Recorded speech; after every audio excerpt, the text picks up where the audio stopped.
سبيل الدموع سبيل مريح تنهدى يا صاحي كي تستريح. Minyak wangi yang kita harus pakai seperti apa? Karena minyak wangi yang ada di sekitar kita, minyak wanginya pakai alkohol. Setiap kita harus gimana? Atau minyak wangi seperti apa yang harus dipakai? Boleh saja walaupun minyak wangi beralkohol, karena alkohol sudah pernah saya jelaskan najisnya secara makna. Dia najis di zatnya, tidak menajiskan. Diambil daripada riwayat sahih menjelaskan tentang pengharaman khamr. Al-Ma'idah kalau salah ayat 90 menjelaskan masalah itu.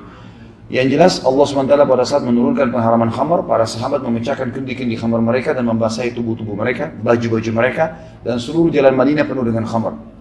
Ya, karena pengharaman turun dan mereka saling mengingatkan Allah telah mengharamkan khamr.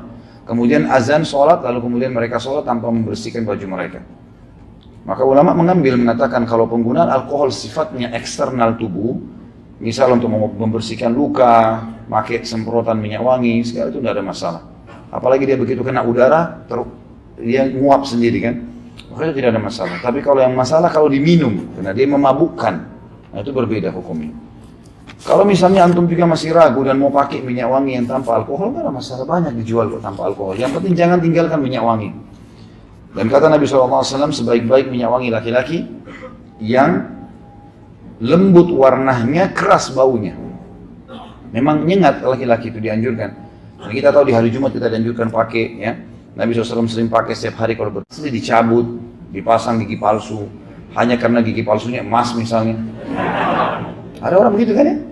Giginya mah apa masalah, tapi mau ditunjukkan kekayaannya supaya kalau senyum emas mungkin. Ini kekurangan tempat penyimpanan emas. Entah kenapa dipakai, tapi ini contoh. Kalau memang dia dalam arti kata mempercantik di sini, memang ompong, memang rusak, harus dicabut, diganti, nggak ada masalah. Setahu saya nggak ada masalah. Wanita boleh menindih telinganya dengan anting. Apakah boleh menindih bagian tubuh lainnya selain telinga dengan tujuan untuk mempercantik diri? Tentu saja kalau itu adalah tempat yang layak untuk ditindih dan memang tidak ada menyuruh, ada masalah. Sebagian ulama mengatakan minus matanya.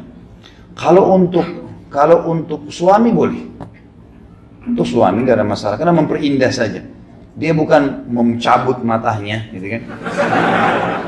Ya, karena ada ulama yang mengatakan begini, waktu membahas masalah softline, kalau softline yang dipakai sifatnya dipakai saja, dia dibuka setiap saat dan mata alaminya tidak terganggu, itu biasa, tidak ada masalah. Kan ada orang yang sengaja operasi mata mengubah warna yang abadi, gitu lah. Nah, ini yang dibahas, tidak boleh, ini mengubah ciptaan Allah. Allah sudah kasih mata coklat, ya sudah coklat, hitam nggak usah diubah.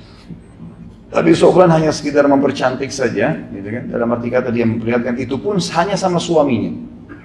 Ya, ini baru dibolehkan. Kalau yang lain tidak boleh. Kalau dia maksudkan adalah dia pakai jalan, pamer sama orang, ini nggak boleh. Malah menjadi fitnah yang besar. Apakah pacar Cina termasuk tato? Ya. Doakan saya segera menikah tahun ini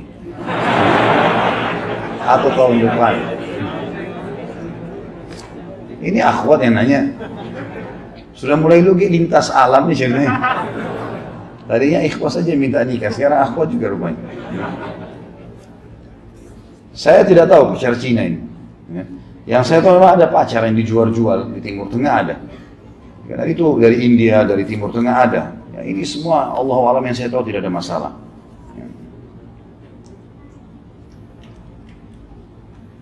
Apa hukumnya nindi dan masuk ke dalam kategori apa, dan apakah taubat saya diampuni apabila telah meninggalkannya? Yang saya tahu kalau memang dia perempuan, tadi kita sudah jelaskan ya, kalau sifatnya memang di telinga normal saja di tempat-tempat yang dibolehkan, dan termasuk para sahabat dalam memperindah diri mereka kaum wanita, mereka meletakkan perhiasan di kaki. Jadi meletakkan gelang selain di tangan, di kaki. Kalau laki-laki tentu ini dosa, nggak boleh menyerupai wanita, gitu kan? Tidak perlu rusak, laki-laki nggak usah merusak, teman-teman saya. Allah sudah kasih antum jenggot, antum dikasih kumis, kasih rambut, sudah cukup, itu sudah gagah, masya Allah. Nggak usah pakai anting-anting aneh. Bagaimana dengan wanita yang pakai sepatu hak tinggi? Termasuk dosa besar juga yang kayak demikian. Dan bagaimana jika hukumnya saya menjual sepatu yang haknya tinggi? Tentu saja ini dilihat keadaannya. Kalau sepatu itu normal saja, dalam arti kata memang sepatu itu memang sudah umum, orang pakai begitu dan dia terbiasa pakai dan masih normal, dalam arti kata tingginya itu adalah tinggi-tinggi normal, maka itu tidak ada masalah. Tapi kalau masuk dalam hal yang tinggi sekali sehingga akhirnya terjadi manipulasi seakan-akan dia orang tinggi padahal dia pendek, ini nggak boleh nih, ya, menipu ini, nggak boleh menipu di sini. Apalagi pada saat mau dilamar sengaja pakai sepatu tinggi, begitu setelah akad nikah ternyata pendek.